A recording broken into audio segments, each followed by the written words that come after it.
എല്ലാവർക്കും നമസ്കാരം. ഞാൻ ദിയ ബിനു പുളിക്കക്കണ്ടം, പാലാ നഗരസഭ ചെയർപേഴ്സൺ. നമ്മുടെ ബഹുമാനപ്പെട്ട മുഖ്യമന്ത്രിക്കും ബഹുമാനപ്പെട്ട ആഭ്യന്തരമന്ത്രിക്കും എഡ്യൂക്കേഷൻ മിനിസ്റ്റേഴ്സിനും ഞാൻ മെയിൽ അയച്ചിരുന്നു. നമ്മുടെ കുട്ടികൾക്ക് തിങ്കളാഴ്ച സ്കൂളിന് അവധി കൊടുക്കണമെന്ന് പറഞ്ഞുകൊണ്ട്.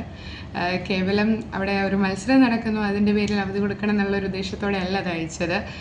തീർച്ചയായിട്ടും നമുക്കറിയാം, കുട്ടികൾ ഇപ്പോൾ വളർന്നു വരുന്നൊരു സാഹചര്യത്തിൽ അവർ മയക്കുമരുന്ന്, ലഹരി, അല്ലെങ്കിൽ ഫോൺ അഡിക്ഷൻ, അങ്ങനെ പല പല പ്രശ്നങ്ങളിലേക്ക് അവർ പോകുമ്പോൾ അവരെ നന്മയുടെ ഭാഗത്തേക്ക് അല്ലെങ്കിൽ സ്പോർട്സിലേക്ക് അവരെ വഴിതിരിച്ച് വിടുക, അവർക്ക് പ്രോത്സാഹനം നൽകുക, അവരുടെ പ്രത്യേകിച്ച് ഒരു സ്പോർട്സ്മാൻ സ്പിരിറ്റ് അല്ലെങ്കിൽ ഒരു സ്നേഹം അല്ലെങ്കിൽ ഒരു കോഓപ്പറേഷനൊക്കെ വളർത്തിയെടുക്കുന്നതിൽ സ്പോർട്സ് ഒരു വലിയ പങ്ക് വഹിക്കുന്നുണ്ട്.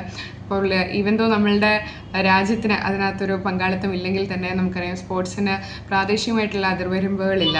നമ്മളെല്ലാവരും ഒരേപോലെ സ്പോർട്സ് വരുമ്പോൾ എല്ലാവരും ഒരുമിച്ച് വന്ന് നമ്മൾ സപ്പോർട്ട് ചെയ്യുന്നതാണ്. അപ്പോൾ ആ ഒരു ലക്ഷ്യത്തോടെയാണ് അതൊരു കട്ട് ചെയ്ത് ക്ലാസ് മുടങ്ങരുതെന്നല്ല, പിന്നീട് എപ്പോഴെങ്കിലും അതിന് പകരം വേറൊരു ദിവസം ക്ലാസ് വയ്ക്കുകയോ.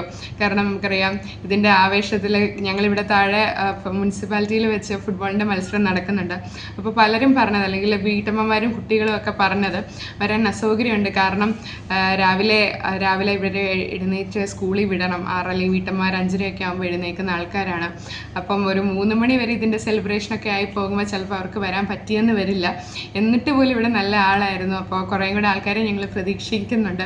അപ്പോൾ എനിക്ക് തോന്നുന്നു, ഒരു അവധി ഉണ്ടെങ്കിൽ അത് കുട്ടികൾക്കാണെങ്കിലും വലിയ ആൾക്കാർക്കാണെങ്കിലും ഒരുപാട് സന്തോഷം ഉണ്ടാക്കും. നമ്മൾക്ക് സ്പോർട്സിനെ എപ്പോഴും സപ്പോർട്ട് ചെയ്യുന്നൊരു സംസ്ഥാനമാണ് നമ്മളുടേത്. അപ്പോൾ ഇനി അങ്ങനെ തന്നെ മുന്നോട്ട് പോകണമെന്ന് ഉള്ളൊരാഗ്രഹമുണ്ട്. അപ്പോൾ ബഹുമാനപ്പെട്ട മന്ത്രി ഇതിനൊരു നല്ലൊരു ഡിസിഷൻ എടുക്കുമെന്ന് പ്രതീക്ഷിക്കുന്നു.